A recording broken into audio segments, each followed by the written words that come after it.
Kisah Malin Kundang, anak yang durhaka. Dahulu kala, di sebuah desa nelayan di pantai air manis Padang, Sumatera Barat, hiduplah seorang janda bernama Mande Rubayah beserta anak lelakinya yang bernama Malin Kundang. Mande Rubayah sangat mencintai dan memanjakan Malin Kundang. Malin tumbuh menjadi anak yang rajin dan patuh. Ketika Mande Rubayah masuki usia tua, dia hanya bisa bertahan dengan menjadi penjual kue untuk mencukupi kebutuhan mereka berdua.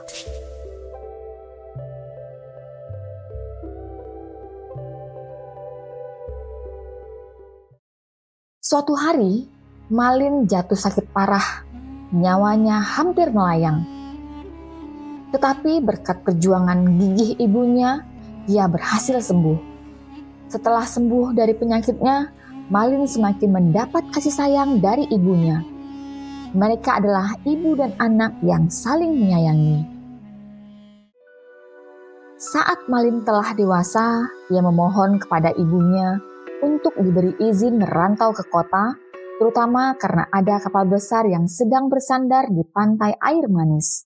Mohon ibu, pintanya dengan penuh harap.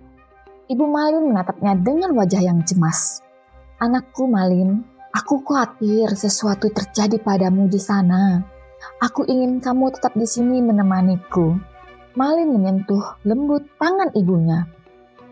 Jangan khawatir ibu, aku akan baik-baik saja. Ini kesempatan langka bu, kapal besar seperti ini tidak datang setiap hari. Aku ingin kita punya masa depan yang lebih baik. Izinkanlah bu, rayunya dengan penuh harap. Dengan berat hati ibu izinkan, tapi cepatlah kembali nak, kata Mande Rubayah sambil menahan tangisnya. Meskipun hatinya sedih, Mande Rubayah akhirnya mengizinkan Malin untuk pergi.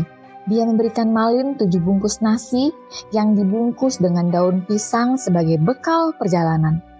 Ini untukmu di perjalanan nak, makanlah ketika kamu lapar, katanya sambil menyerahkan nasi tersebut pada Malin.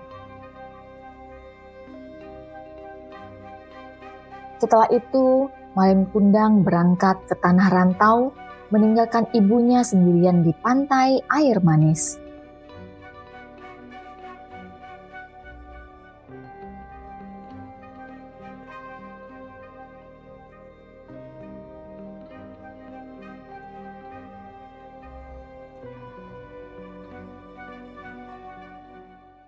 Hari demi hari berlalu, terasa sangat lambat bagi Mande Rubayah. Setiap pagi dan sore, dia memandang ke arah laut, bertanya-tanya dalam hatinya. Sudah sampai manakah kamu belayar nak?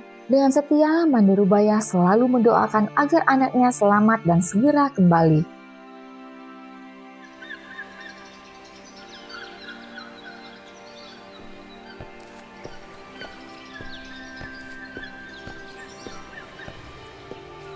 Setiap kali ada kapal yang merapat, ia selalu menanyakan kabar tentang Malin kepada awak kapal atau nakoda. Apakah kalian tahu anakku Malin? Bagaimana kondisinya? Kapan dia akan pulang? Tanya Mande Rubayah penuh kekhawatiran. Namun setiap kali dia bertanya, tidak ada jawaban yang pasti. Malin tidak pernah meninggalkan pesan atau meminta sesuatu kepada ibunya. Bertahun-tahun Mande Rubayah terus bertanya-tanya, tetapi tidak pernah mendapat jawaban yang pasti. Tubuhnya semakin renta dan langkahnya pun mulai terhuyung-huyung. Pada suatu hari, Mande Rubayah mendapat kabar dari nakoda yang dulu membawa Malin.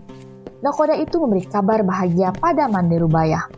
Mande, tahukah kamu, anakmu kini telah menikah dengan seorang gadis cantik, putri seorang bangsawan yang amat kaya raya. Malin, cepatlah pulang nak, ibu sudah tua. Kapan kau akan pulang? Rintih Mande Rubayah setiap malam. Meskipun hatinya pilu, Mande Rubayah tetap yakin bahwa anaknya akan kembali. Dan benar saja, tidak lama kemudian, pada suatu hari yang cerah, dari kejauhan tampak sebuah kapal megah dan indah berlayar menuju pantai. Penduduk desa mulai berkumpul di tepi pantai, mengira bahwa kapal itu mungkin memiliki seorang sultan atau pangeran. Mereka menyambut kedatangan kapal dengan gembira dan kekaguman. Ketika kapal itu mulai merapat ke pantai, terlihat sepasang anak muda berdiri di atas anjungan. Pakaian mereka berkilau terkena sinar matahari dan wajah mereka bersinar cerah dengan senyum yang membahagiakan menyambut sambutan meriah dari penduduk desa.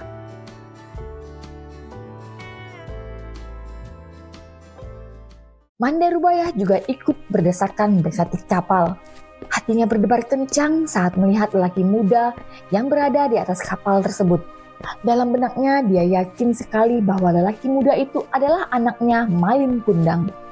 Sebelum para sesepuh kampung sempat menyambut, Mande Rubaya dengan langkah tergesa-gesa memburu ke arah anaknya. Tanpa ragu dia langsung memeluk erat, takut kehilangan anaknya lagi. "Malin anakku, kau benar anakku kan? Mengapa begitu lama kau tidak memberi kabar?" ucapnya dengan suara bergetar menahan isak tangis karena gembira. Malin terkejut saat merasakan pelukan dari perempuan tua yang berpakaian compang-camping itu. Ia tidak percaya bahwa perempuan itu adalah ibunya. Sebelum ia sempat berpikir atau berbicara, istrinya yang cantik itu meludah dan berkata dengan sinis, "Perempuan jelek seperti inikah ibumu? Mengapa dulu kau bohong kepadaku? Bukankah kau katakan bahwa ibumu adalah seorang bangsawan yang sederajat denganku?" Mendengar kata-kata pedas dari istrinya Malin Kundang, langsung mendorong ibunya hingga terguling ke pasir. "Perempuan gila, aku bukan anakmu." Mande Rubaya tidak bisa percaya dengan perilaku anaknya. Dia jatuh terduduk di pasir, air mata mengalir di pipinya sambil berkata dengan suara terguncang, Malin anakku, aku ini ibumu nak, mengapa kau jadi seperti ini nak?" Namun Malin Kundang tidak memperdulikan perkataan ibunya. Dia tidak akan mengakui ibunya di depan istrinya. Malu kepada istrinya, Malin menendang Mande Rubaya saat ia hendak memeluk kakinya. Dengan suara penuh kebencian, ia berkata, "Hai perempuan gila, ibuku tidak seperti engkau, melarat dan kotor."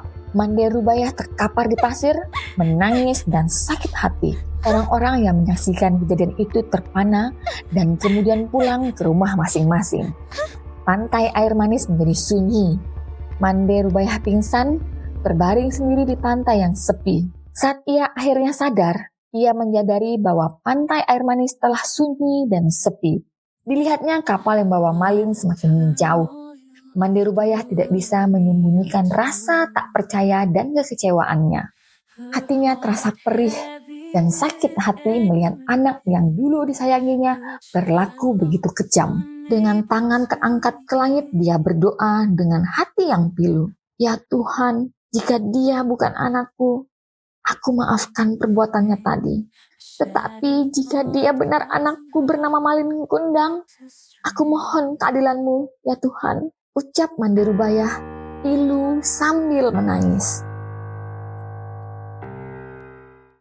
Her child's rejection taking its toll. Tidak lama kemudian, cuaca di tengah laut yang tadinya cerah tiba-tiba berubah menjadi gelap. Hujan turun dengan derasnya, menyirami tanah dan air laut dengan intensitas yang luar biasa. Tiba-tiba badai besar melanda kapal Malin Kundang dengan kekuatan yang mengerikan.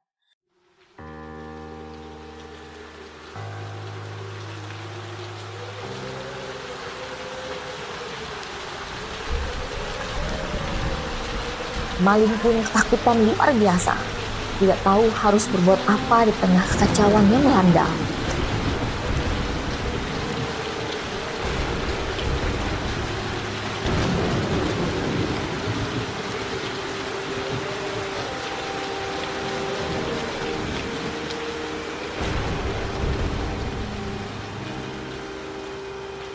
Ketika sambaran petir menggelegar, kapal itu hancur berkeping-keping di tengah gelombang yang ganas. Kemudian, sisa-sisa kapal itu terbawa oleh ombak, menghempasnya ke pantai dengan keras. Esoknya saat matahari pagi muncul di ufuk timur, badai telah mereda. Di pinggir pantai terlihat kepingan kapal yang telah berubah menjadi batu. Itulah kapal Malin Kundang. Penduduk desa terheran-heran melihat kepingan kapal, menandakan keajaiban alam yang tak terduga. Namun yang lebih mengejutkan adalah keberadaan sebongkah batu yang menyerupai tubuh manusia di sekitarnya.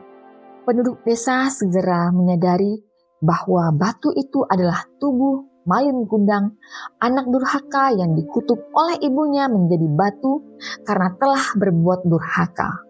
Di antara celah-celah batu tersebut terlihat berenang-renang ikan teri, ikan belanak, dan ikan tenggiri.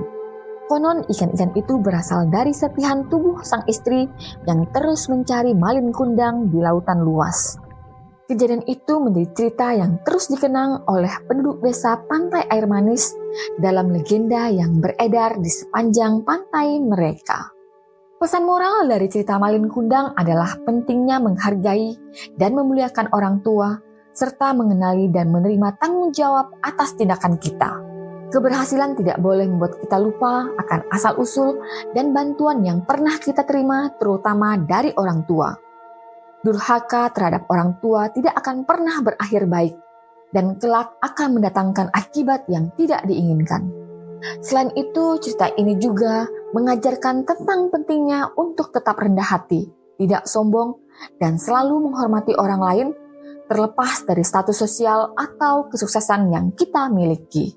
Nah, itulah cerita Malin Kundang, anak durhaka. Masih banyak lagi cerita dan legenda yang kami sajikan. Jangan lupa like, komen, share, dan subscribe channel ini. Sampai jumpa di legenda berikutnya. Salam legenda.